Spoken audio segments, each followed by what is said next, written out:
What's up, guys? Welcome back to the channel. So let's get into it. This is the overall portfolio, 204,000 right now. If you look year to date, we are down 3.44%. Compared to the S&P 500, we are down 1.36%. But I'm going to break down what I'm holding so you can see, I think by the end of 2026, I am going to beat the S&P 500, so let's break down this holdings. Taking a look at these holdings, you can see Alibaba right now is up 77%, FSPGX is up 23%, which is my big gainers right now. Overall, 33,000, up 19% on the portfolio. But there are some losers, and Microsoft is a big high-risk position. I'm down almost 10% on this right now. If you look at it, $441 cost basis, I have $36,000 invested. It is making up 16% of the portfolio. That is what we have to be careful over.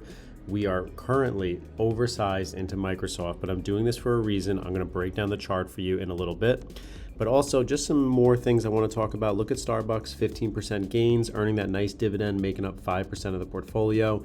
This is what you need to do. You need to diversify the portfolio, not just all technology stocks. I have a little Starbucks, I have a little Home Depot, and we're gonna add another stock most likely by the end of this month as well. If you take a look at Microsoft, you can see that we are trading down at the bottom of the channel here. We have went up from here all the way up to 470, down here to 336, back up to 583, and now pulling all the way back to $390 per share, trading at this channel. I do believe we may see $370 on this. I'm going to continue to dollar cost average into this, push this position up, and look for that retest back into the 500s.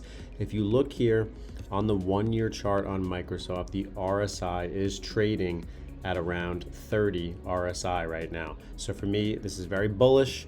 I like that we're getting this nice pullback, and anytime that you have seen a big pullback like this in Microsoft, look at this one right here at this dip. RSI was around 28 to 29, which is very similar. Same pattern here at this level as well. So we're gonna have to watch this closely. Let's see how it handles the rest of this volatility this week. Looking at 390, I'm okay. I welcome it. If it goes lower, I'm going to continue to dollar cost average. I like that $500 price target. If you're interested in joining the WAP, just check the link in the description. You can click on that and join today. You'll be able to cover all different topics. We have 22 members so far, so we are growing, which is awesome. You can go over day trading, swing trading, portfolio allocation. It's all there here for you, and you get to directly chat with me and everybody else that's in the chat. I'll see you there.